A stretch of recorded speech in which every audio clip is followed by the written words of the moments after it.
Hello everyone, welcome to learn with Mansi. Bar council of India का recently एक amendment bill आया है जिसे हम ड्राफ्ट एडवोकेट एक्ट का अमेंडमेंट प्रपोजल है 2026 में। ये पहले भी आया था 2025 में। इसमें कुछ चेंजेस उन्होंने तब भी रिकमेंड किए थे, उन पे दोबारा काम भी किया गया। एंड आज ये एक नया नोटिफिकेशन आया है, एक्चुअली आज नहीं 2 दिन पहले। तो इसके बारे में भी बात की जा रही है कि क्या प्रपोजल है। हम इसे शॉर्ट में यहाँ पे देखेंगे, बाकी advocates act if you want comment करना मैं सेपरेटली भी कवर कर दूंगी। इन्होंने सिंपली कहा है कि bar council of India has prepared a draft, जो एक हिस्टोरिक प्रोफेशन फर्स्ट रिफॉर्म है, कि प्रोफेशनल रिफॉर्म लाने की पूरी कोशिश है to protect Indian advocates, strengthen the organised bar and create new opportunities for the legal profession. Long term हम आराम से दोबारा बात कर लेंगे, बट अभी मेन मेन मुद्दे की बात करते हैं। बार काउंसिल ऑफ इंडिया ने इस ड्राफ्ट को प्रिपेयर किया है। पहले जो भी सजेशन आए थे उन्हें एग्जामिन करके दोबारा चेंजेस लाए हैं। ये बात याद रखना कि 31 जुलाई 2026 में दोपहर 3 बजे के पहले जो भी रिकमेंडेशन या इनपुट सजेशन भेजे जाएंगे उन्हें कंसिडर किया जाता है इस ईमेल आईडी पे। ठीक है, उसके बाद कुछ भी कंसिडर नहीं होगा, ये बात याद रखना। ठीक है, अगर आगे हम बात करें तो ये पब्लिक कंसल्टेशन के लिए ही इशू किया गया है। लेट मी टेल यू, अभी एक बिल है, एक ड्राफ्ट है, एक्ट नहीं बनाए तो ये रूल नहीं बनाए, ये पास हो गया तब बन जाएगा। Its provisions will acquire statutory force only upon completion of legislative process and commencement of the enacted law। ठीक है, चलो मुद्दे की मेन बात कर लेते हैं। पहले के ड्राफ्ट में कुछ चीजें थी जिन्हें यहाँ पे ओमिट किया गया है, जल्दी से उन्हें देखते हैं। 25 के अमेंडमेंट बिल की अगर बात करें तो प्रोविजन था फॉर हैवी पनिशमेंट और disciplinary proceeding for strikes, those provisions have been removed. तो जो स्ट्राइक कर रहे थे एडवोकेट्स उनके लिए बहुत ज्यादा पनिशमेंट और हैवी फाइन्स थे, डिसिप्लिनरी प्रोसीडिंग थी, उन प्रोविजंस को ओमिट कर दिया गया है। फिर वो प्रोविजन जो प्रपोज कर रहे थे कि डिसिप्लिनरी एक्शन लिया जाएगा office bearers of bar association के, उनको भी ओमिट कर दिया गया है ताकि उनकी इंडिपेंडेंस मेंटेन रहे प्रोफेशन में। फिर जो पुराना ड्राफ्ट बिल 2025 का था उसमें हेवी फाइन की बात की गई थी। देखो, 5 लाख तक का फाइन की बात की गई थी एडवोकेट्स के लिए जो किसी भी डिसिप्लिनरी मैटर में इन्वॉल्व है, स्ट्राइक में इन्वॉल्व है एक्सेट्रा, उसको भी ओमिट कर दिया गया है। फिर एक प्रोविजन और था for inclusion of nominees of government in bar council of India and state bar council, की गवर्नमेंट के नॉमिनीज होंगे इसमें। उस प्रोविजन को भी ओमिट और डिलीट कर दिया गया है ताकि इंडिपेंडेंस ऑफ बार मेंटेन रहे। ठीक है, अब मेजर कुछ रिफॉर्म्स हैं जो इन्होंने नोटिस के फॉर्म में बताया है, हम उसे देख लेते हैं। पहला है wider welfare pension and insurance and social security measures. This is good, obviously अच्छा है कि बार काउंसिल ऑफ ने ट्राई किया है कि कुछ वेलफेयर स्कीम्स लाएं, जैसे इंश्योरेंस हो एडवोकेट्स के लिए, उनकी फैमिलीज के लिए, मेडिक्लेम्स, पेंशन, प्रोविजन हो for indigent and stipend for young lawyers by creating funds. I think stipend is a very important point because we all know कि कितना ज्यादा प्रॉब्लमेटिक होता है, ढंग के स्टाइपेंड्स नहीं मिलते हैं, उसको लेके कोई स्टैंडर्डाइजेशन नहीं है। ठीक है, तो इस बारे में Ministry of Law and Justice agree कर चुकी है। सेक्शंस के थ्रू जाओगे तो बार काउंसिल ने क्लियरली कहा कि फाइनेंशियली स्ट्रॉन्गर होना जरूरी है स्टेट बार काउंसिल का, ताकि स्मूथ फंक्शनिंग हो। बार एसोसिएशन का स्ट्रॉन्ग होना जरूरी है। तो जो भी फंड कलेक्ट करते हैं स्टेट बार काउंसिल, वो डिस्ट्रीब्यूट होने चाहिए बार एसोसिएशंस में भी, to protect the rights, interest and privileges of the members of the bar. ठीक है, किन चीजों को लेके उन्होंने कहा कि हम welfare responsibility state bar council and bar council of India के एक्सपैंड कर रहे हैं, फंड्स एंड ट्रस्ट क्रिएट करने की बात कर रहे हैं फॉर दीज थिंग्स। उनका insurance, pension, medical relief, social security, indigent advocates को सपोर्ट करने के लिए, किसी को डिसेबिलिटी है उसको सपोर्ट करने के लिए, डिपेंडेंट जो है एडवोकेट के उनके लिए, law libraries etcetera. So this is a good measure any day. Okay, a strengthened legal education committee. पहले लीगल एजुकेशन जो कमेटी थी उसमें 10 मेंबर हैं, ये प्रपोज कर रहे हैं 25 मेंबर की कमेटी जिसमें इन सब लोगों के थ्रू रिप्रेजेंटेशन हो। Bar council of India, former जजेस of supreme court, chief justice of high court जो सिटिंग है उनमें से, attorney general, solicitor general, standing advocates, UGC, department of legal affairs, leading vice chancellors, इन सबके रिप्रेजेंट, और distinguish professor and dean, इन सबके रिप्रेजेंटेशन की बात हो रही है कि वाइडर कॉम्पोजिशन होगा तो जुडिशरी, बार, गवर्नमेंट अकेडमिया सब साथ आएंगे तो एक स्ट्रॉन्ग, प्रैक्टिकल और कंसिस्टेंट स्टैंडर्ड लीगल एजुकेशन का हम सेट कर पाएंगे। थर्ड रिफॉर्म की बात करें तो professional development becomes a statutory institutional priority. उन्होंने एडवोकेट्स के प्रोफेशनल डेवलपमेंट प्रोग्राम्स की बात की गई है यहाँ पे कि स्टेट बार काउंसिल और bar council of India provide करेगा ऐसा।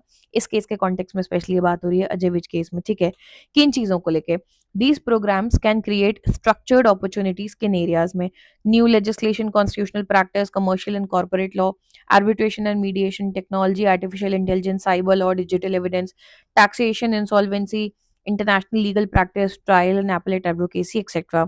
इसका ऑब्जेक्ट इतना ही है, इंटेंशन है कि प्रोफेशनल कैपेबिलिटीज और अपॉर्चुनिटीज जो है एडवोकेट के लिए उन्हें एक्सपैंड करें। ठीक है, वेलकम डे। नेक्स्ट है historic increase in women's representation, औरतों के रिप्रेजेंटेशन को बढ़ाया जा रहा है। स्टेट बार काउंसिल में। तो उन्होंने कहा कि देखो आपको पता होगा इलेक्टोरेट किसे बोलते हैं, वो लोग जो स्टेट बार काउंसिल में वोट करते हैं, राइट? तो हर बार काउंसिल की स्ट्रेंथ अलग अलग होती है। तो कहा गया कि स्टेट बार काउंसिल जिनका इलेक्टोरेट 10,000 से ज्यादा है, ठीक है, तो उनकी प्रोपोज्ड स्ट्रेंथ बोल रहे हैं कि 33 मेंबर्स होनी चाहिए। 30 मेंबर्स इसमें से इलेक्टेड होंगे, इंक्लूडिंग 4 women। इन इलेक्टेड मेंबर्स में 4 सीटें औरतों की होंगी एंड 3 एडिशनल women एडवोकेट्स की। देखो ये जो 33 सीटें प्रपोज की जा रही हैं, अगर इलेक्टोरल 10,000 से ज्यादा होगा उस बार काउंसिल का, एंड ये बोला जा रहा है कि इसमें से 30 लोग इलेक्ट होंगे, जिसके अंदर 4 औरतें होनी ही होनी है, ठीक है। एंड एडिशनल 3 women एडवोकेट अलग से होंगी, जो है would be co-opted by Bar council of India in consultation, ठीक है।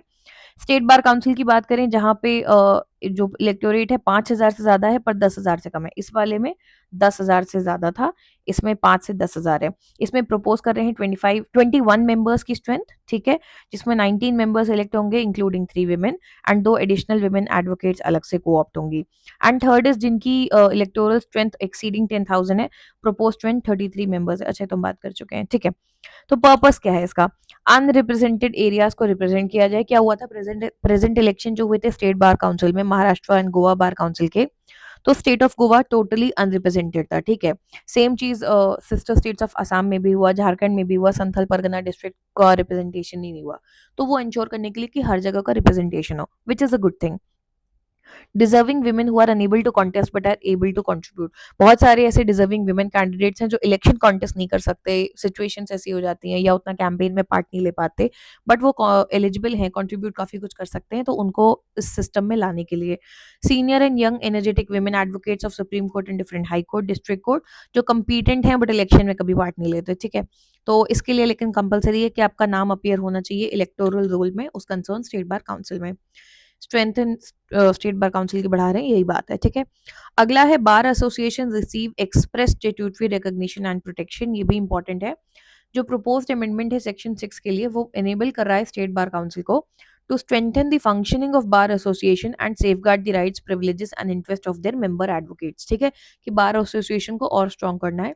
ऑब्जेक्टिव है कि उनकी डेमोक्रेटिक आइडेंटिटी, रिप्रेजेंटेटिव रोल और इंस्टीट्यूशनल इंडिपेंडेंस को इंक्रीज किया जाए।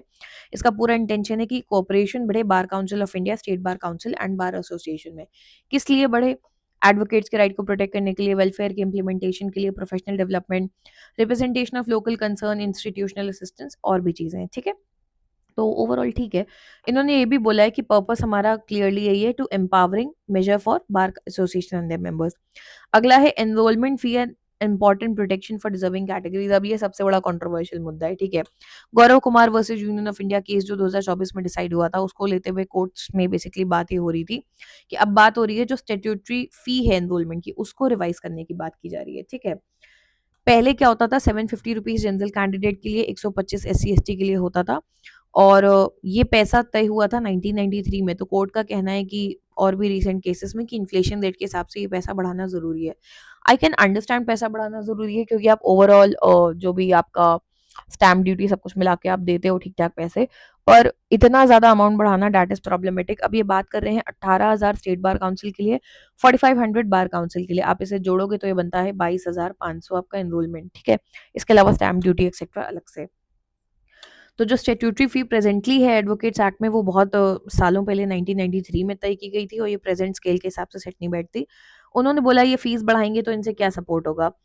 Processing of enrolment application better हो पाएगी, verification of educational qualification, identity, eligibility, physical and digital roll maintain करना आसान होगा। Issuance of enrolment certificate we all know कितनी जल्दी हो जाता है। वेलफेयर स्कीम्स जो है, insurance, mediclaim etcetera. Professional development, establishment of national legal academy as per orders of supreme Court and institutional services provided to advocates. तो उनका कहना है इसलिए फीस बढ़ाना जरूरी है। सेम टाइम बोला है schedule caste, schedule tribe and कोई भी बेंचमार्क डिसेबिलिटी के लोग हैं, उनकी जो फाइनेंशियल कंडीशन है समझते हुए 1/4 देना होगा उन्हें। तो इस 22,500 का 1/4, ठीक है। आगे इस फीस में कोई भी रिवीजन हुआ तो वो बार काउंसिल करेगी सेंट्रल गवर्नमेंट को कंसल्ट करके। So this also leaves scope, ये बढ़ भी सकता है, आगे घट भी सकता है, ठीक है। अगली बात करें तो Indian law firms receive statutory recognition for the first time. ये भी एक बड़ा चेंज है। Bar council of India intends to strengthen Indian law firms and to encourage the advocates of state, district and taluka level to form and register law firm, ठीक है। तो bar council के इस इंटेंशन को कैसे इनकरेज कर रहे हैं? ये एक मेजर प्रोफेशनल बिल्डिंग रिफॉर्म माना जा रहा है। पहली बार Indian law firms would receive express recognition under the Advocates Act as institutions through which advocates practice collectively. ठीक है, तो ये एक बड़ा चेंज है। और बाकी हम और भी डिस्कस करेंगे। अगला बड़ा चेंज है, Indian courts remain exclusively protected for Indian advocates. तो देखो, इंडियन कोर्ट्स एक्सक्लूसिवली प्रोटेक्ट कर रहे हैं इंडियन एडवोकेट के लिए, इसको शॉर्ट में समझ लो। एडवोकेट एक्ट के अंदर क्या होता है, वो भी कोई भी एडवोकेट जो एनरोल्ड है स्टेट रोल में, ठीक है, उसको राइट्स होते हैं कि वो लॉ प्रैक्टिस कर सकता है, ठीक है, और उसके इस राइट को प्रोटेक्ट भी किया जाता है कि जहां उसको प्रैक्टिस करने का राइट है वहां पे कोई और आके प्रैक्टिस नहीं करेगा, ये बात ठीक है। ड्राफ्ट बिल जो है इस राइट को प्रिजर्व करता है। प्रोपोज सेक्शन 47 एक्सप्रेसली ये बात कहता है that the permitted area of practice of a foreign lawyer or a foreign law firm shall not include practice before any court or authority or person जहां पे एक इंडियन एडवोकेट एंटाइटल्ड है। अब ये हो सकते हैं supreme court, high court, district, taluka, Indian litigation etcetera. तो ये बेसिकली आर्बिट्रेशन एंड ट्रिब्यूनल में जा सकते हैं, उसके अलावा नहीं। Courts of India, the practice of Indian law and statutory professional rights of an advocate remain protected. अगला है, a foreign citizen cannot ordinarily enrol as an advocate to practise Indian law. ठीक है, कि foreign का कोई citizen है तो वो सिंपली एनरोलमेंट करा के एडवोकेट नहीं बन सकता यहाँ पे। ओके, इसमें मुद्दा क्या हुआ था ये देखो। Foreign lawyers, foreign law firms will not be permitted to practise Indian laws, they will not be permitted to practise in any Indian court और लॉ ट्रिब्यूनल और any other forum except arbitrators of foreign matter, ये मैंने आपको बता दिया। अच्छा, section 47 ना reciprocity की बात करता था कि वो कंट्रीज जहाँ पे इंडियंस को अलाउड है प्रैक्टिस करना। देखो क्या लिखा है, section 47 is the clause where if any foreign country does not permit Indian lawyer to practice और any Indian law firm to establish there, उस फॉरेन लॉयर या फर्म को भी नहीं अलाउड होगा। ये म्यूचुअल था, तुम हमें नहीं अलाउ करोगे, हम तुम्हें नहीं करेंगे। पर इसके चलते क्या हुआ, एग्जिस्टिंग सेक्शन 24 जो है उसके चलते it provides that a person seeking enrolment as an advocate एक सिटीजन होना चाहिए इंडिया का। अब ये एग्जिस्टिंग प्रोविजन जो है एक परमिट करता है क्या, a national of another country can be admitted only when duly qualified Indian citizens are permitted to practice law in their country। Basically हमारे वाले अगर उनकी कंट्री में अलाउड है तो उनके वाले हमारे यहाँ अलाउड होंगे, ठीक है।